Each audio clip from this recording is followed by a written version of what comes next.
Benjamín, ¿no ve? Se para ahí y listo. ¿Y qué dice? Echen suerte. No era malo eso, ¿sabes por qué?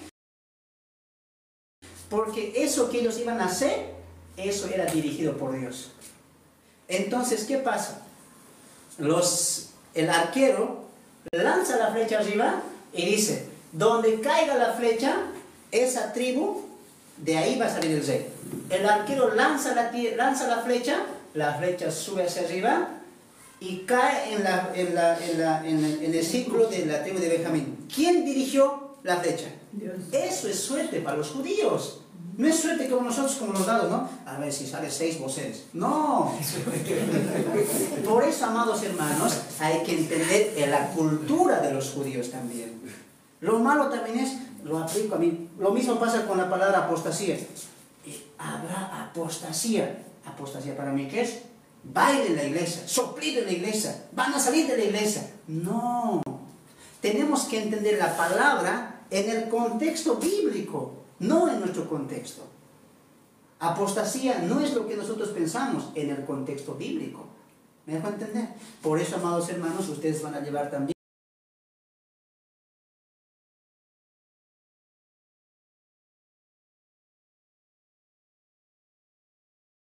Pero volvemos a la escena. Salió el este. Muy bien, retírense las demás. Los de Benjamín, aquí los jefes de casa, y ahí estaba Saúl. Y él ya sabía que era el rey. Otra vez la flecha. ¡Pam! ¿Y dónde crees que cae? Saúl. ¿Fue suerte eso? No, pues Dios ya le había escogido. Eso es suerte para los judíos. Hacer una flecha o decir, Señor, tú, una señal. ¿Quién hace esa señal? Dios. Lo mismo pasa con Matías. Porque aquí, ¿qué dice Pedro? Y orando dijeron, tú, Señor, escoge cuál de estos dos quieres que sean tus apóstoles. Y escogieron a Matías. Entonces es sencillo, hermanos. Esto no es a ver, ¿quién? No, Dios va a guiar la elección. ¿A ver? Entonces, por lo tanto, el apostolado de Matías, sí vale. Eso es suerte, hermano. No es como nosotros, no. ¿Cómo lo veían ellos? Te va a ayudar mucho ahí primero el Samuel. Entonces, continuamos.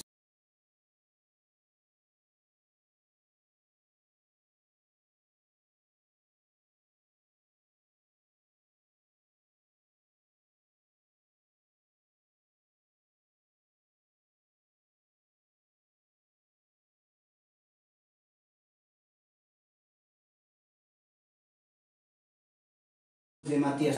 No, hermano, Pedro aquí ya estaba siendo inspirado por el Espíritu Santo, pues. Si tú has leído Hechos capítulo 1, hermano, Pedro interpreta 3 salmos. ¿Quién puede hacer eso? A un ignorante pescador. El Espíritu Santo ya estaba con él. Dios ha hecho eso, pues. Jesucristo en este caso.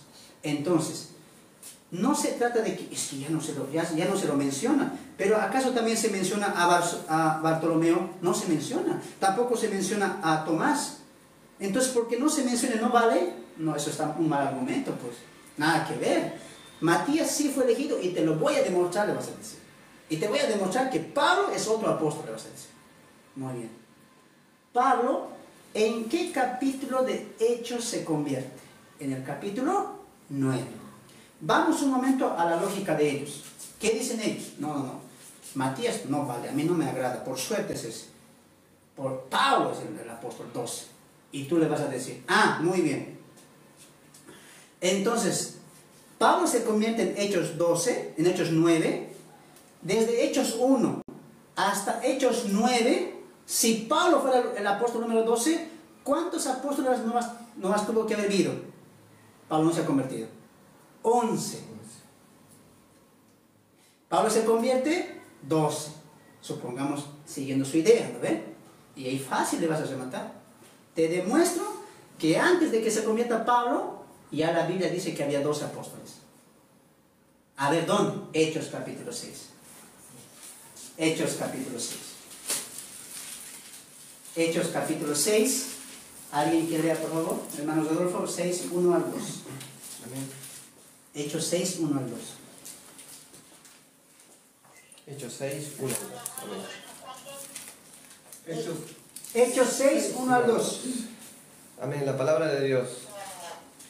En aquellos días, como creciera el número de los discípulos, hubo murmuración de los griegos contra los hebreos, de que las viudas de aquellos eran desatendidas en la distribución diaria. Entonces, los 12 convocaron a la multitud de los discípulos y dijeron: no es justo que nosotros dejemos la palabra de Dios para servir a las mesas. Muy bien. El verso 2, ¿qué dice? Entonces los... Dos. ¿Dice 11? ¿Qué dice?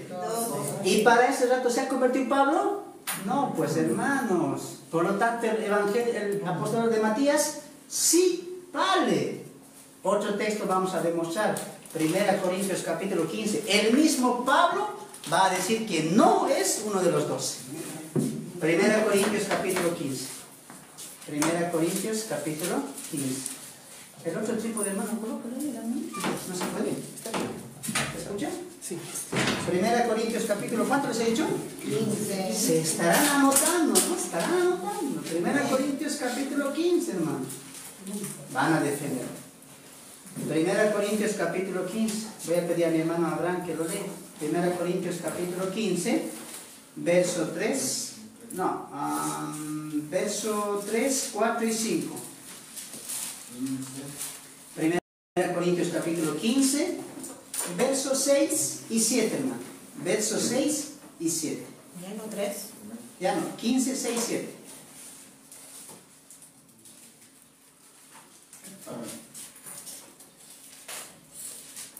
Después apareció a más de 500 hermanos a la vez, de los cuales muchos viven aún, y otros ya duelen. Al 7. Después apareció a Jacobo, después a todos los apóstoles. Después a todos, ¿qué dice? Los apóstoles. Pablo está diciendo que Jesús, quédate, hermano, resucitado, ¿y a quién se le ha mostrado?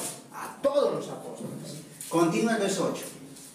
Y al último de todos, como aún abortivo, me apareció a mí, 9. porque yo soy el más pequeño de los apóstoles. Muy bien. Que no soy digno de ser llamado apóstol, porque perseguí a la iglesia de Dios. Amén. Listo.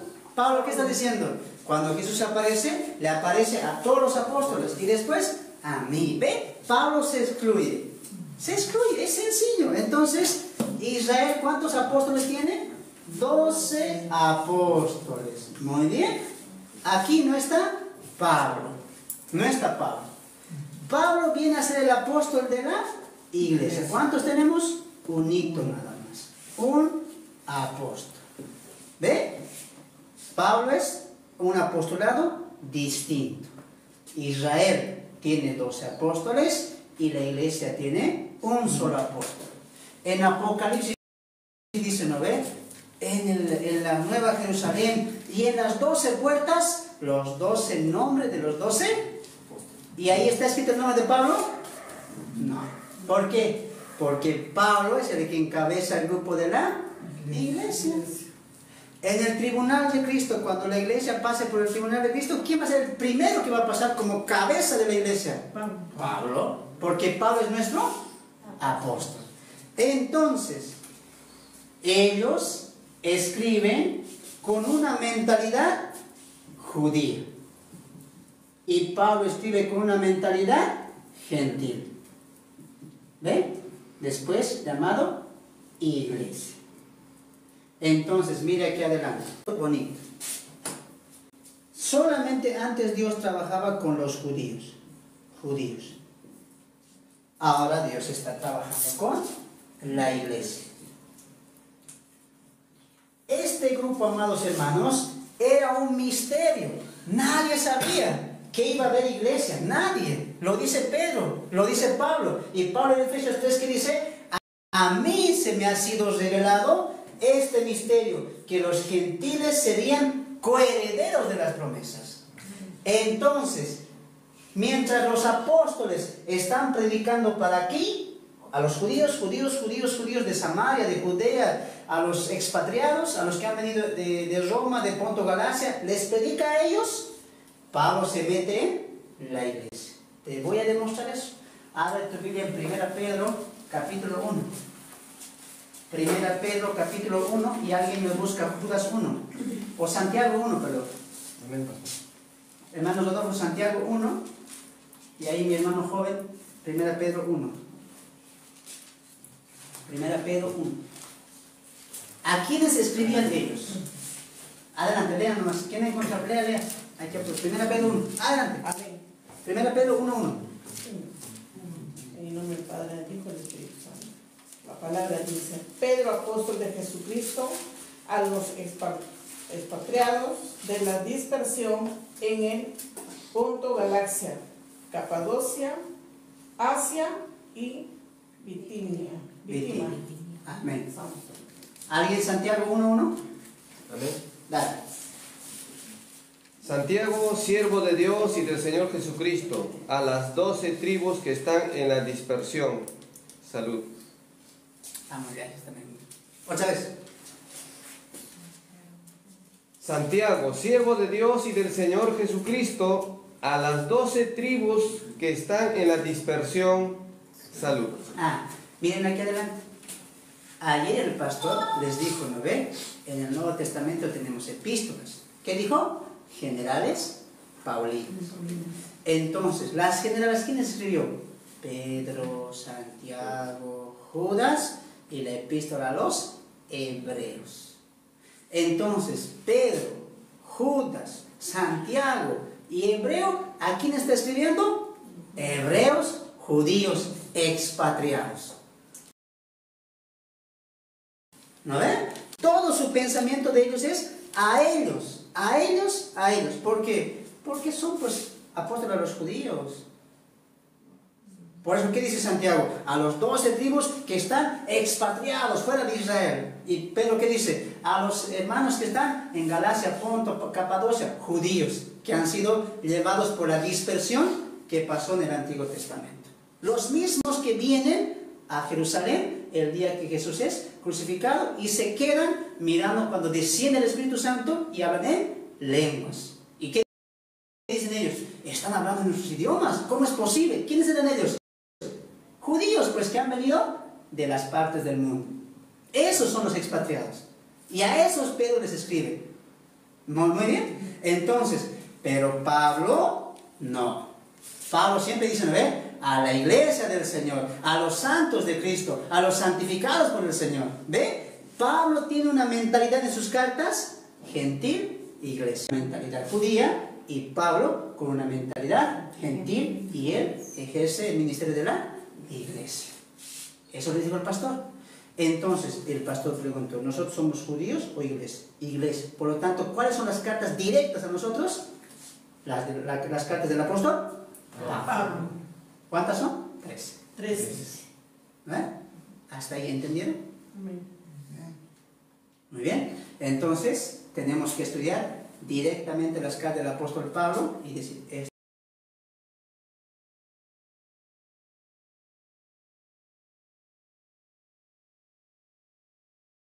está interpretando eso. ¿Cómo Pablo me está guiando en eso? No puedo aplicar directo. No puedo aplicar directo. Ahí cometo errores. ¿No ven?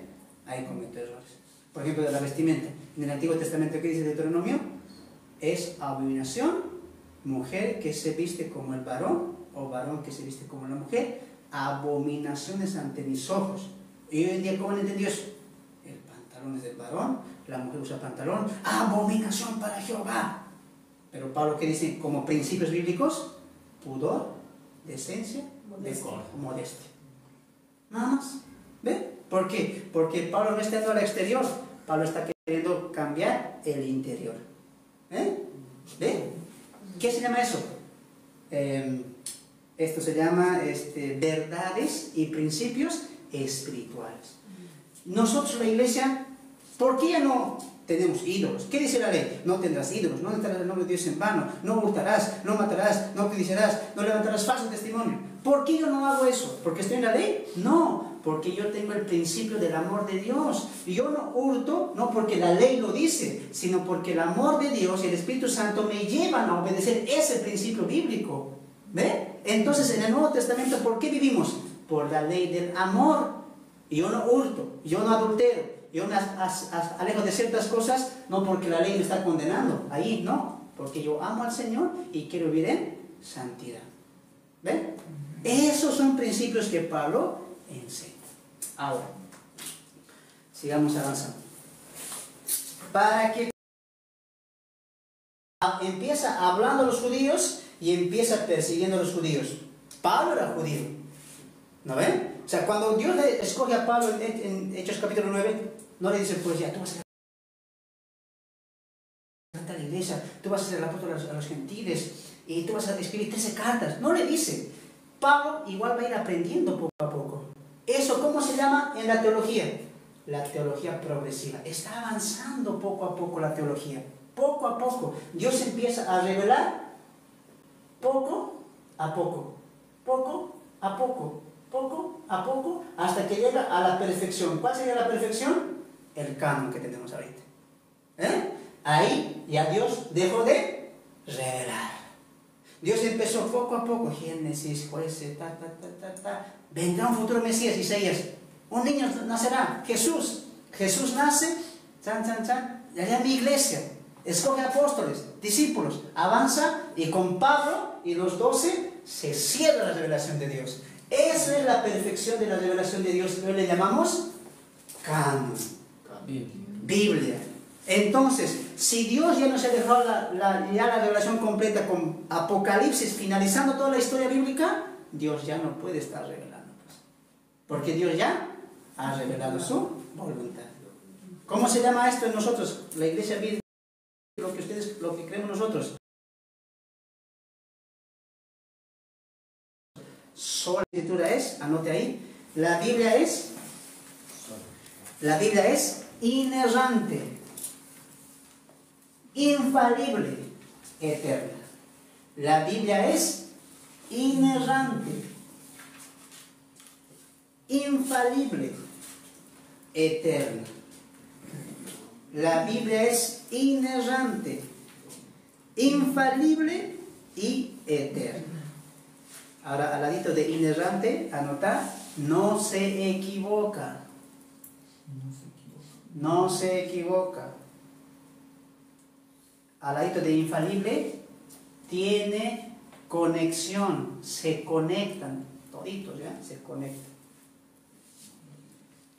Y al ladito de eterno, ¿qué anotamos? Eterno, pues no, que no pasa. Porque Jesús, ¿qué dice? Cielo y tierra pasarán, mis palabras no pasarán. Su palabra es eterna, durable, perdurable. Entonces, cuando vengo a la iglesia, principio único que con el hermano nos van a avanzar los miércoles, Biblia, solo Biblia. La iglesia bien no dice Biblia y la revelación del pastor también. Domingo le puede tocar Dios. No. Nosotros no decimos. Abran sus Biblias, hermanos. Pero antes, Dios me ha mostrado sueño. Ayer me ha mostrado el infierno. Y en el infierno, ¿sabes qué estaba? Estaba ahí Malcolm Jackson, hasta el presidente estaba. ¿Qué decimos eso? Estás mintiendo. No hay revelación. No hay más. En el púlpito hoy en día ya no hay texto, contexto, panorama, progresión. ¿Qué hay? Dios me ha mostrado, Dios me ha dicho. Aquí algo está pasando. Estoy viendo, por ejemplo, aquí perros negros. Algo está pasando. ¿Ve? Yo les pregunto, ¿la iglesia va a crecer con sueños, con mis visiones, con mis propósitos, con mis testimonios? ¿O va a crecer con la escritura? Ustedes mismos hoy día ya están creciendo. ¿Ve? Entonces hemos perdido años porque el pastor o el líder no sabe guiarnos a la escritura bíblica. ¿Cómo se llama eso? Sola escritura. Yo vengo aquí a predicar sola escritura. Sola escritura. ¿Por qué? Porque la sola escritura edifica la iglesia. Edifica la iglesia. El testimonio, el sueño, la visión puede mover nuestros sentimientos. Qué bonito sueño de esta hermana, me hace pensar en mi sueño. Emoción te puede mover, pero la palabra trasciende la mente, cambia el alma y discierne el Espíritu Santo. Eso no hace el sueño. No hace. Emoción puede mover. Qué bonito sueño. Esta película de Cristo, Pasión de Cristo. Ay, Señor, gracias. El sentimiento mueve. Recuerde que los cristianos somos cristianos no por sentir, sino por creer. Y el creer viene del razonamiento. Yo razono de Cristo. Yo entiendo a Cristo, por eso soy cristiano. No soy cristiano porque sí, me siento cristiano. Es que cuando escucho la música no sé qué me da, hermano.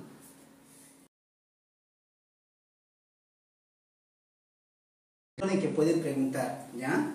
Si ya no aprenden, hermano, ya no es mi culto. Entonces, Pablo empezó siendo judío, no sabía muy bien, la teología está progresando. Entonces, para pasar de esto a dice Hechos capítulo 2, 38, bautícese y recibirá el nombre del Espíritu, el poder del Espíritu Santo. Ya ven, hermanos, hay que bautizarse, no hay Espíritu Santo. Has cometido un error, hermanito, tienes que decir.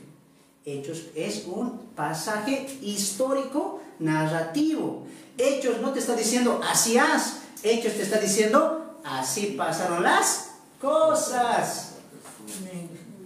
No, así haz, no te está diciendo. Además es fácil de rebatir eso cuando estudiamos Hechos. ¿Ya? ¿Me han entendido? Entonces, ¿qué estamos entendiendo aquí? Que todos los libros de la Biblia, aportan a un mensaje. Aportan a un mensaje. Se están conectando. Hechos aporta el puente.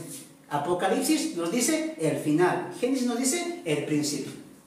¿Ve? Todo tiene coherencia, pues. No como dicen aquí, en Bolivia decimos un chairo, todo mezclado.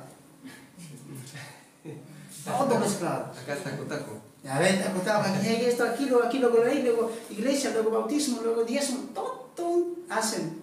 Y un revuelto total. Tenemos que ser ordenados en el estudio bíblico. Entonces, hay un traspaso. Como ya ha habido hechos, ya tenemos la carta del apóstol Pablo, entonces ya Dios ya no está trabajando con los judíos, hoy Dios está trabajando netamente con este grupo, la iglesia.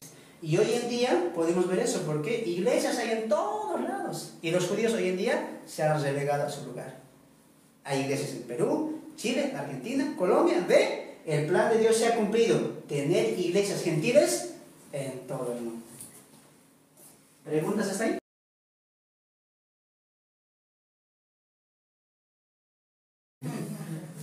¿Ve? A mí me gusta enseñar así, con calma. Pregunten. ¿De qué manera se conectan cuando dice acá la Biblia infalible, tiene conexión? ¿De qué manera hacen esa conexión, pastor? Ya, pero antes tocaremos el tema de los gentiles. Volveremos al punto, luego voy a abordar eso. A Israel me entendiendo, ¿ve? Le habla a la iglesia. Ahora, ¿quién le habla a la Biblia? Al gentil. ¿Qué me dice que es el gentil? Incrédulo, impío, pecador. Entonces, ¿qué le dice la Biblia al gentil? Número 1, arrepiéntete. ¿A ver? Número 2, si no te arrepientes, la ira de Dios está sobre ti. Número 3, Cristo vendrá y castigará al mundo entero, a los hijos y a los moradores de la tierra. A los que aman este mundo, Dios les va a castigar. ¿Quiénes son esos? Gentiles. El juicio de Dios, por ejemplo, los 7 años de tribulación. El castigo, la ira de Dios, ¿contra quién viene? ¿Contra la iglesia? No, porque ya hemos sido perdonados de los pecados. ¿Por qué Dios va a estar airado con nosotros? Si ya hemos sido justificados. Está airado contra ellos que están rechazando el amor de Cristo. ¿Ve? Entonces, ¿qué le dice? Arrepiéntete, vendrá la ira sobre ti. Arrepiéntete, ven y escucha la voz. Mi voz y arrepiéntete. Yo me costaba aprender igual. Pero por eso enseño así. Los que están en mis clases saben, yo con dibujitos, así con calmita enseño, porque quiero que aprendan también, ¿no ven? Algunos ya saben, pero por los demás también hay que tener misericordia. Por las hermanas, atentos tienen que estar. Ahorita voy a hacer mis dibujitos todavía. Entonces, anoten sus cuadernitos. Hay 3 pilares de la Biblia, o los 3 pilares de la Biblia. Mira, ya me estoy iluminando, ya me están inspirando. Mi hermana Gloria, ¿está bien? ¿Está atenta? Los 3 pilares de la Biblia. Ahí, hermanos, por favor, comparten. Hermanita Gloria. Ahorita mi hermana Gloria va a preguntarse. Los 3 pilares de la Biblia. Ahí también las redes sociales, anoten sus cuadernitos. Mañana también tenemos clases. Muy bien. Los 3 pilares de la Biblia. los tres pilares de la Biblia. Número uno, o pilar número uno, el propósito de la Biblia. El propósito de la Biblia. Pilar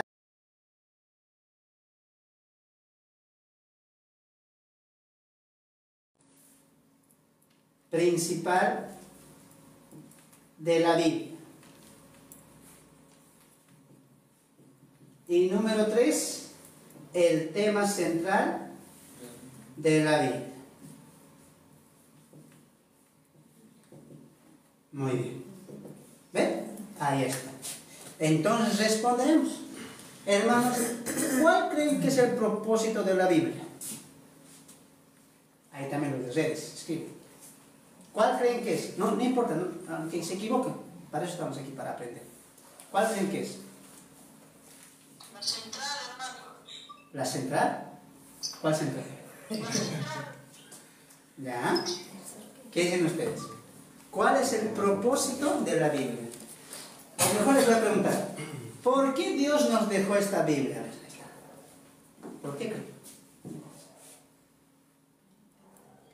Para hacer las cosas que a Dios agrada. Ya, para hacer las cosas que a Dios agrada. ¿Qué más? Para conocerlo. Ese es el punto. Miren aquí adelante. La Biblia no solamente es un manual de vida, lo es, pero hay un propósito principal.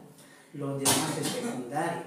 Por ejemplo, la salvación del hombre sí está en la Biblia, pero Dios tiene un propósito principal. ¿Cuál es? Conocerlo. Dios es un Dios que se quiere dar a conocer a su creación. Entonces Dios, para que la creación le conozca, nos dejó su revelación. Por eso la Biblia es teocéntrica.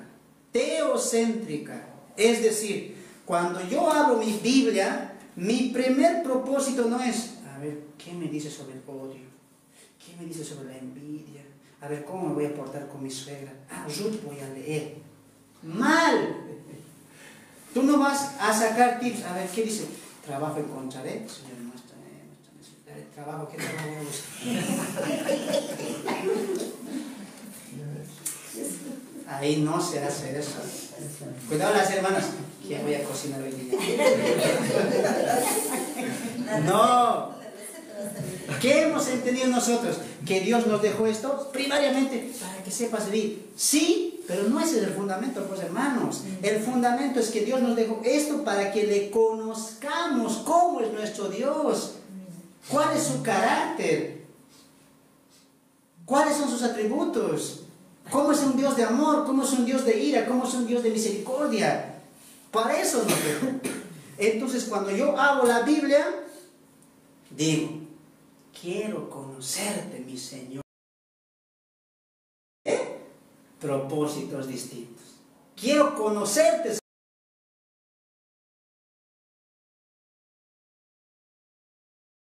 Conocer a Dios. Por ejemplo, cuando hemos estudiado hace un momento, ¿qué han visto ustedes? Que Dios tiene un plan, ¿sí o no?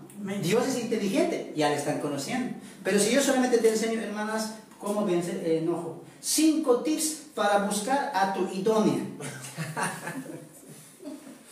No estoy entendiendo el principal propósito de la Biblia. Lo demás es secundario. Viene por añadidura. Lo primero que es, Señor, quiero conocerte, Señor. Quiero agradarte. Quiero saber cómo eres. ¿Cuál es tu carácter? ¿Qué significa amor? ¿Qué significa omnipotencia, omnisciencia, todopoderoso? Y Dios se deja revelar en su palabra. Entonces, ya nos hacemos 3 preguntas. A Dios. Conocer a Dios. Ese es el propósito fundamental por el cual tú tienes que estudiar la Biblia. Lo mismo, para venir acá, tú tienes que decir, quiero conocerte, Señor, quiero agradarte, quiero saber cómo estudiar tu santa palabra, ¿ve? Quieres conocer a Dios y su palabra. Entonces, para conocer a Dios, 3 preguntas básicas, tú tienes que ir a la Biblia. 3 preguntas básicas con las cuales tú tienes que ir a la Biblia. Primera pregunta, ¿cómo?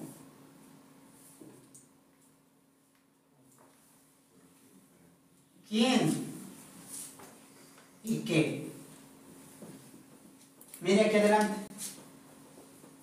Cuando tenemos el propósito claro y empezamos correctamente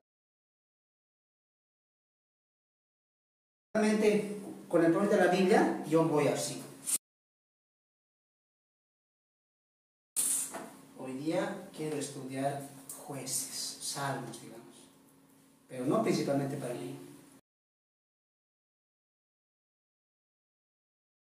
sino para conocer a Dios. Entonces, ¿qué hago?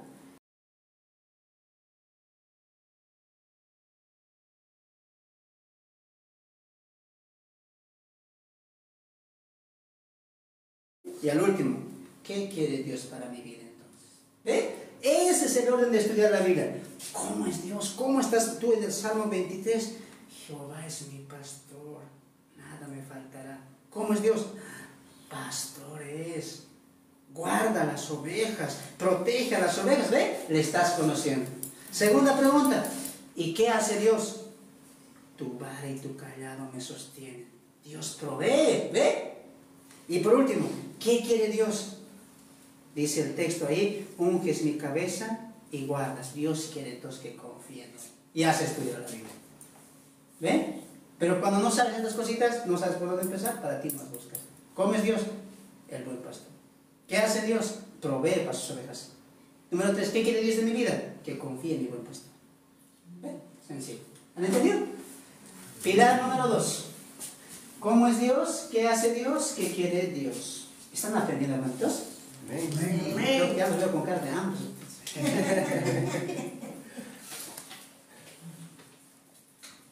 ¿Seguimos o no seguimos? Seguimos. Vigilia, hermano Gloria. La hermana también, usted. Ahí los del TikTok, ahí digan, están aprendiendo muy bien. Que Dios bendiga sus vidas. Vamos al pilar número 2. La persona principal de la Biblia. Creo que es fácil eso, ¿no? ¿Quién es la persona o el personaje central de la Biblia? Dios. No, Jesucristo. Eso.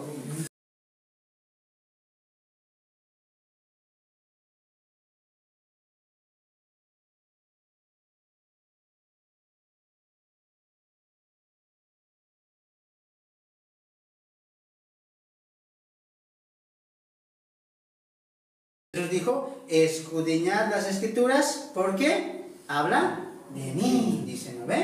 Entonces es clarito, toda la Biblia habla de Cristo.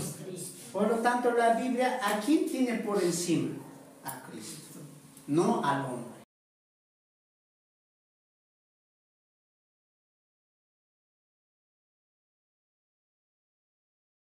Yo voy a servir a mi Señor. Ah, una iglesia que tiene por centro a Dios. Pero una iglesia que tiene por centro al hombre, te falta techo.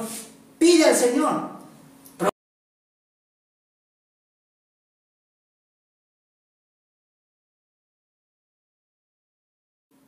Iglesia que no tiene por centro a Dios, ¿qué dice? El Señor me bendice. ¿Cómo estamos? Bendecidos, prosperados, gloria a Dios, nada nos falta. Todo es para mí, todo es bendición para mí, ayuda para mí. ¿Estás enfermo? Dios te puede sanar. Entonces el centro ya no es Dios, es el hombre. Entonces la iglesia de ustedes ya no va a ser antropocéntrica. El centro no son ustedes, el centro es Cristo. Aquí de la iglesia. Cuando la iglesia se centra en el hombre, ¿qué hizo? Los hermanos ya están aburridos, ya no vienen, ¿qué hacen? No sigamos a otro lado. Tu centro es la iglesia, tu centro es los hermanos. No, tú vienes a la iglesia, tú adoras, tú cantas, tú alabas, tú aprendes texto, tú estudias porque quieres glorificar a Dios.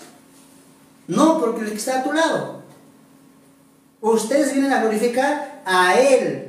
Yo oro para Él, yo me congrego para Él, yo vivo así por Él, yo crío a mis hijos, ¿por qué? Porque Dios así lo ordena.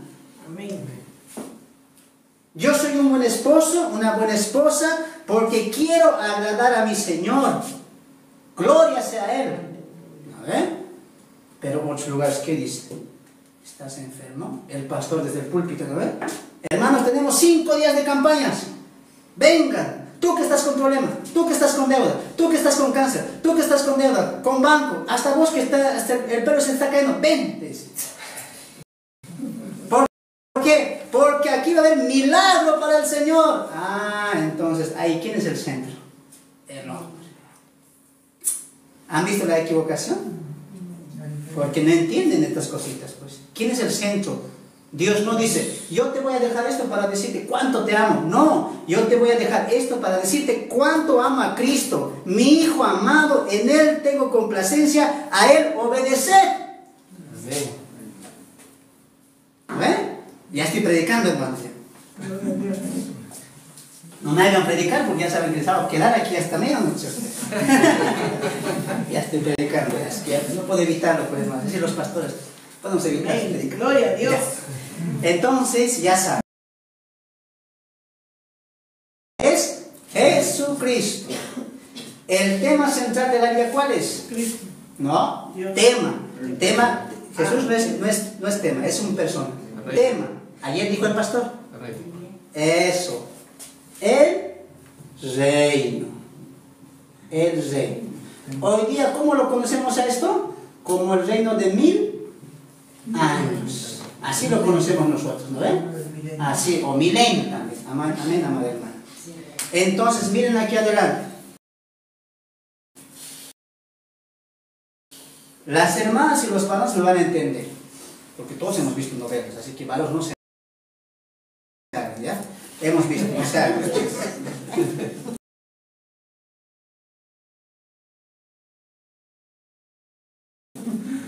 Entonces, cuando miramos una novela, una película, tiene un inicio, y el pobre con la rica se case, que la rica que ha perdido su herencia, que la pobre consiga una herencia, cualquier cosa. Pero siempre está yendo a un tema, ¿no ven? La novela, la historia, está yendo a un tema central. Lo mismo, la Biblia empieza, anuncia un Salvador, vendrá un futuro Salvador.